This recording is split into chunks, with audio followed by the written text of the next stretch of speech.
Okay, so I thought I'd pop on here Tuesday, make a real quick video sharing some thoughts about two books I've read that I haven't talked about on my channel yet, and then my TBR for August.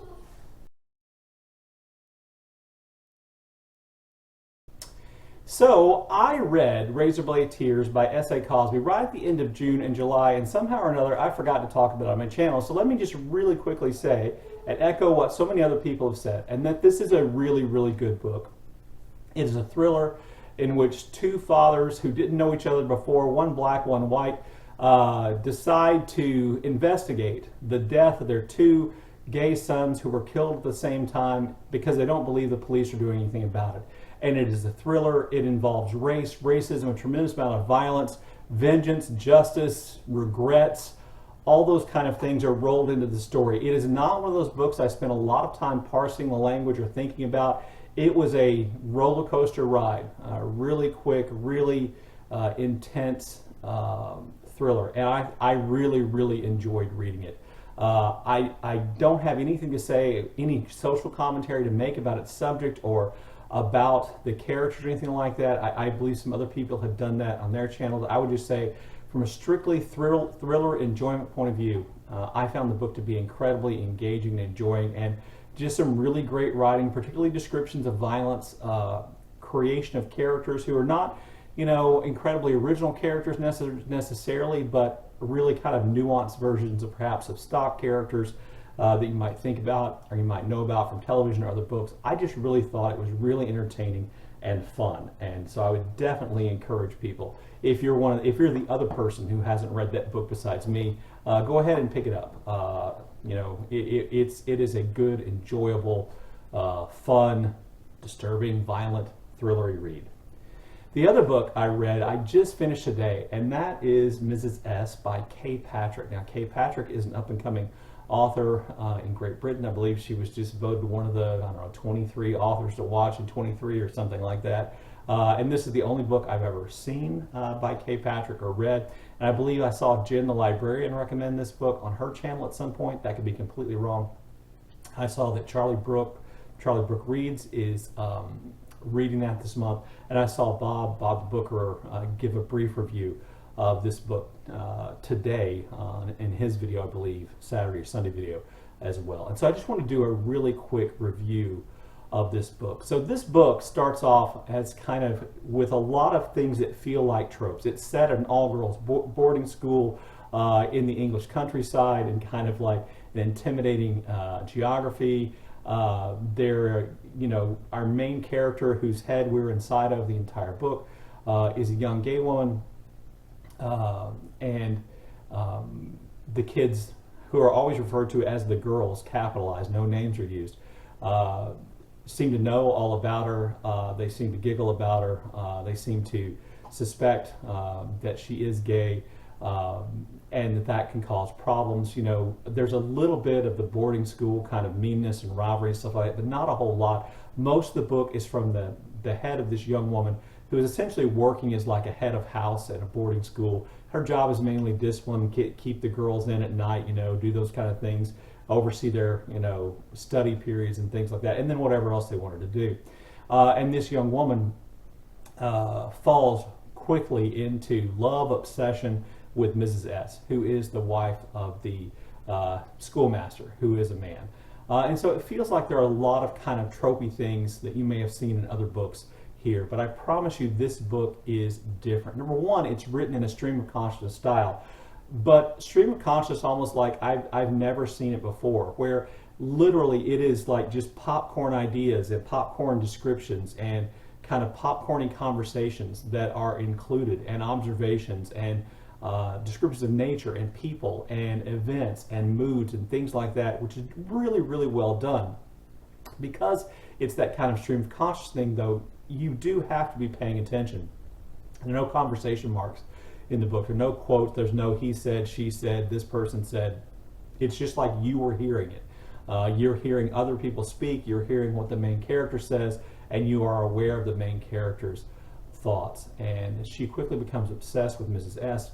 And the book really, I thought, drew me in the first 60, 80 pages with that kind of excitement, that kind of frisson, is that the word, frisson? Is that the, I don't know, of like, of lust, love, relationship, you know, longing, desire, borderline, perhaps obsession with another person, which can happen incredibly instantly and powerfully. And then the story kind of plays out in not completely unpredictable ways, but sometimes over the course of the rest of the novel. Now, that level of tension, that level of anxiety and, you know, heightened eroticism is hard to maintain over a long book. And so there are moments where, you know, I think it kind of drops a little bit. But for the most part, the writing, I think, is really, really good. And in addition to that, despite the fact that I've probably described it in a way which makes it sound like it's full of tropes, it explores all kinds of themes about femininity and masculinity, about gender, about sex the act, about growing up, about what is and isn't permissible, about rules, about, oh, geez, you know, relationships between women and women, men and women, girls and girls, and I don't mean that in a sexual way, because there's almost none of that here. But it's just really, really good, and it is a book I'm still making up my mind about how great I thought it was. But I do tell you, I think it's great enough that I would encourage people to read it and to see what they think. Like I said, you are going to have to concentrate with the style of writing from time to time. So it's not a quick 230-page read, but it is, I think, a really, really rewarding one, which I found to be really good. Okay, so those are my two reviews really quickly. So real quick, August TBR. I only have, what, 4 books here to talk about because I really just don't know what I'm going to read in a real way in August. I am going to continue reading the stories in the Stygian Collection. This is an anthology of short stories written by booktubers like me. I have a story in here. Stories and poems which are published by a brand new publishing company called the Stygian Society, which was created by author-tuber Holly Rhiannon and booktuber, really probably call him philosophy tuber, even though that's a channel. So anyway, but should we call him a booktuber, Paveo, and they worked really hard to create this really great anthology of short stories by booktubers and author-tubers, complete with artwork. And so this is a bit of shameless self-promotion, and also because I think Holly and Pay definitely deserve to be successful with this. So I'll leave a link where you can buy, order a copy of this down below in the show notes. This is also Faulkner in August. I believe Alan from Big Hard Books and Classics tells me this is the 5th annual Faulkner in August, and our reading choice this year is Absalom by William Faulkner, obviously, and this is widely considered to be Faulkner's greatest book, and I can't argue with that, even though I do like The Sound of the Fury a good bit better. This is one of those books which is challenging to read, but I think it is incredibly rewarding to read, because at the very least, besides an incredibly powerful, intricate, obliquely told story, besides that, I can't emerge from reading it. Now, this will be my 3rd time. I've never emerged from reading it without thinking, how the hell did he do this? How did he keep all this in his head? How did he keep the storyline going in the way he tells it in his head? And it is a remarkable book, I think.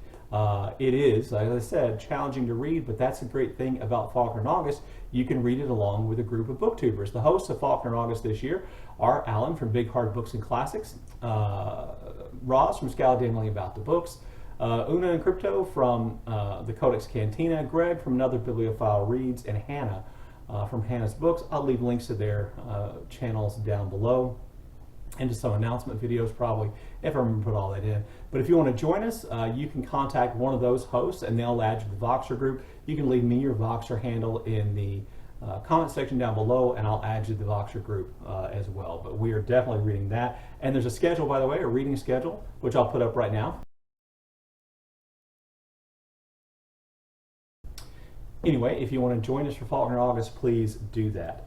At the end of June, I ordered a whole bunch of books, one of which was Mrs. S, but I also ordered Riamble by Prya Hein. This is a book, I believe, set in Mauritius, and I've seen a number of booktubers review it, and their reviews really made me want to read it. It's a relatively short book, around 150 pages, and it is the kind of book that has, you know, white space in it. My understanding is it's beautifully written, and I'm really looking forward to getting that. I definitely want to read that in August. I'll be honest with you, when I first ordered it, I thought it was a book in translation, which would work for Women in Translation Month, which is the other reading event I'm taking place in.